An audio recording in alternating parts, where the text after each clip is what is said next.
G'day guys, you're back with MiracleMAX. Today I'm on location at another workshop, carrying out some diagnostic work for them.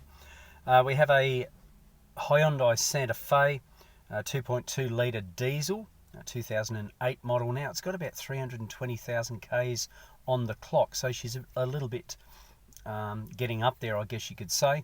The workshop has stated that it's got a fault code, and they've stated that it's a crank angle sensor fault.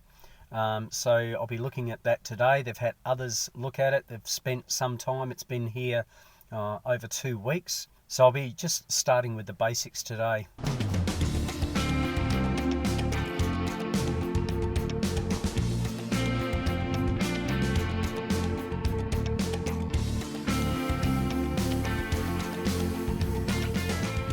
I have had a chat with the guys to find out what they've done, but as you know, I like to do my own testing just to confirm things.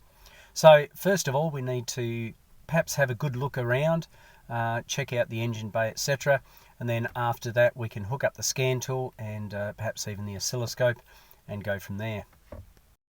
So amongst others, we have a engine fault code, as you can see up the top here, and that is classified as a P0336, which is an active one. Now notice it says there crankshaft position sensor A circuit range performance, which doesn't say that the crankshaft position sensor has had it.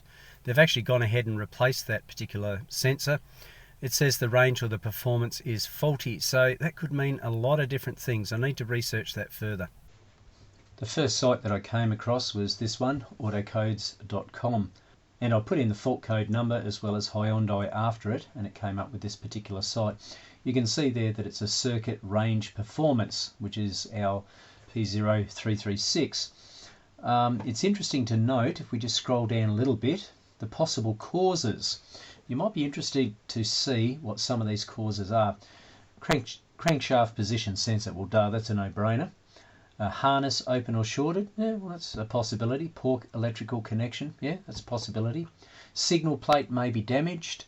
Now just keep in mind some of these diesels, particularly the BT50 as well as the Ranger, do suffer from the tone wheel, I guess you could call it, signal plate that are attached to the back of the flywheel, and yes, they do end up with they dislodge from the flywheel itself, or the drive plate, I guess you could say.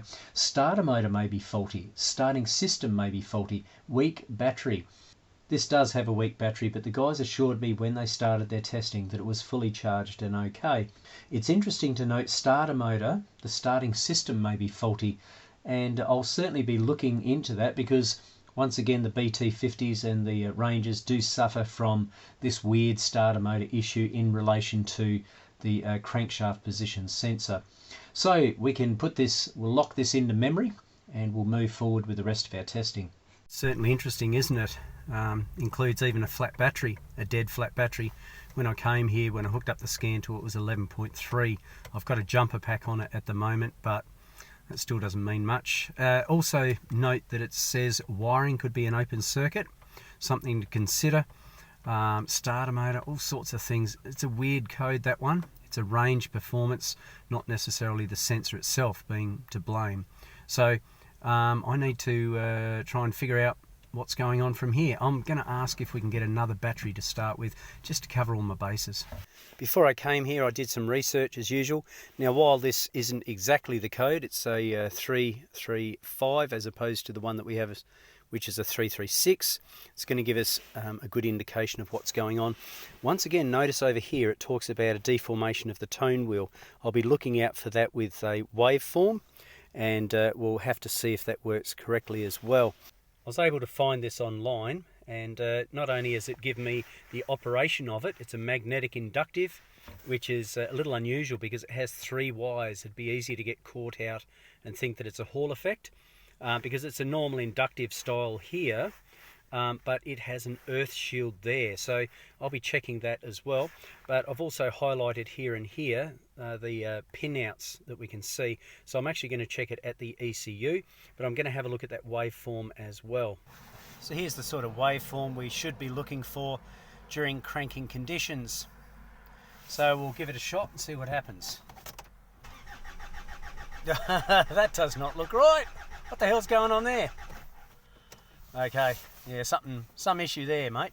As I mentioned before, these guys are a little bit different to a normal inductive sensor. They actually have a ground shielding, and that should obviously go to ground. Should say up here, sensor shield, and I believe that that is my black wire. There's a white, a brown and a black, and I believe that this is my black wire. So I've just done a voltage drop test on it, and even though that signal looks a bit ugly, this is a cranking situation, and I've done a voltage drop, and as we can see, we've got 261 millivolts up the top there, so I'm not concerned about that earth shielding causing a problem. But between these two wires here, I'm not getting the correct signal that I expect, so I need to do some further testing. I'm just about to check the crank angle sensor. We can have a look at that waveform and see how it goes. Alrighty, we'll stop that one. You look at the example waveform on the left hand side, you can see that it's up to about 4 or 5 volts. On our side it's 0.4 of a volt, 0.2 of a volt. Top and bottom, whether that's a little bit of noise being introduced, I don't know. But I'm still not overly excited about these waveforms here. Because this is an inductive sensor, it creates its own voltage. I've disconnected it from the harness side of things, and yes, I've got a flat battery. And I'm just going straight off the sensor. This should produce voltage. If there's any problems with any sort of interference from this side, the wiring harness side of things, our waveform should in fact look better. So I've just got them hooked up like that. There's our noisy waveform. Let's have a look at what we have now with it disconnected. And we have no difference whatsoever, have we? Okay. We might have to look at the tone wheel perhaps. I am a little concerned about these shapes that are in there. They just don't look right to me. I realise that there's going to be a difference in cranking speed. That's fair enough, but it doesn't look quite right to me.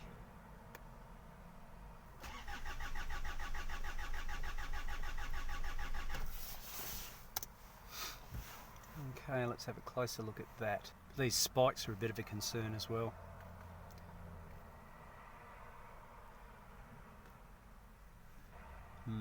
Interesting, they shouldn't be quite like that, I don't believe. I'm at the ECU now, and I'm just checking all my pins, making sure that they're all okay. There's no green crusties there. I'm now going to try and find those pins according to the wiring diagram and back probe them actually at the ECU. Back probe right into the back of the ECU at the moment. So on the crankshaft position sensor wires, the inductive one, let's have a look and see what we get on the waveform. Okay, doesn't look too much difference, does it? Still don't like those spikes.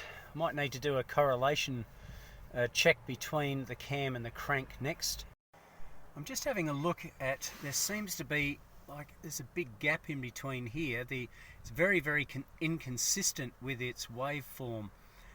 So whether there might be something wrong with the tone wheel itself, I'm not sure, because there seems to be nice consistent waveform, big spaces, nice consistent waveform all the way, big spaces, etc. I'm now in OBD2 simply because of the fact I've got some weird stuff happening, and I did find some freeze frame data in here, which is excellent.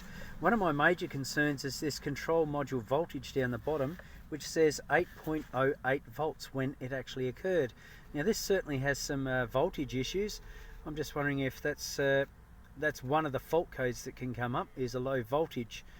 And my waveform is certainly not creating the voltage that I need. It should be inductive. It should create its own voltage. But in this particular case with the voltage down here, I am concerned. So perhaps I need to look into that further. So I've had this battery on charge or jump started from another vehicle for a little while now. The battery was getting very low. The fault code does mention starter motor issues. It also mentions low voltage, and of course that low voltage was there at 8 volts or something along those lines. So I'm trying to do my best to give this as best chance as possible.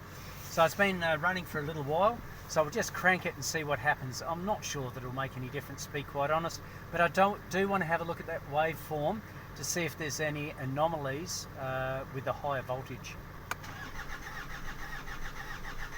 And it sounds kind of weird too, doesn't it? Maybe it's got too much fuel in one cylinder. Here's the example waveform that's shown, and you can clearly see we're looking at, well, even this is just cranking, keep in mind. We're seeing about 8 volts, 5 volts, something along those lines that's being produced. But I do see some gaps in between, but I'm certainly not producing the amount of voltage that needs to be produced to get this thing up and running. Maybe that's the issue, the fact that we have a clearance issue or a tone wheel issue. It seems to be starting enough at the moment, but perhaps maybe it's not cranking hard enough. These are other questions I need to consider. Okay, the saga continues.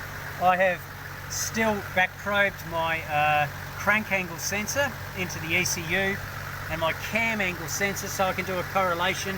The intercooler's been lifted up and I've back probed the sensor right there so we can do some testing and see if they're correlated correctly to one another.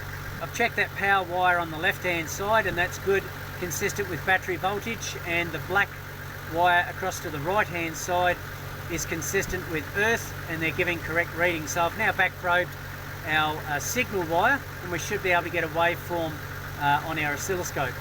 Okay, I've got it set up correctly. Channel A is 2 volts, channel C is battery voltage. Now this is different to what the paperwork that's been given or I've got, but let's see what happens. Let's crank it now and see what happens. Alright, that should be enough to give us some information. Let's cruise in on it and have a look at it. Now I've just done a correlation check. I've checked the cam and crank timing belt and it appears to be okay, but look, this is telling me a different story in comparison to the information that I've been given or that I've downloaded. The waveform is clearly in a different position to this one here. You can see the 2 teeth off to the side there, those guys there and there, in comparison to this bloke over here. It's dead on the edge of the rising side there. And of course another thing I'm concerned about is the actual amplitude of it. It really, what 340 millivolts, so that's like 600, it's half a volt basically. So yeah, I'm not happy that the depth of the crankshaft position sensor is correct, but also I've cleared the code and it doesn't come back with a fault code at all, but it still won't start. We have tried a bit of aero start. That hasn't helped the matter, although it did crank better and it did sound healthier, but it didn't start. What I need to establish here is some inconsistencies. One thing I note, of course, as I've mentioned already, I still believe that it's not correlated properly. We've got 2 little waveforms here in front of our rising, or the tooth that's missing on our toothed wheel before our cam sensor comes into play there. And of course on my waveform, it's right on the edge. We have checked to make sure that the timing is correct, and according to the little pulleys, they're correct, but that doesn't mean that the cam sensor or the crank sensor are missing, they're not lined up on the tooth properly or whatever the case may be. There might be a tone wheel issue in that particular case. Another thing I've noticed, if we go back to here, we see fairly consistent waveform across the board, don't we? It's not up and down. Have a look at ours. Ours is all over the shop, as if it's going fast and slow and fast and slow and fast and slow. Starter issue, whoops, there goes some paperwork. Not sure about that, but I'll let the workshop know and they can address those 2 issues. So where are we now?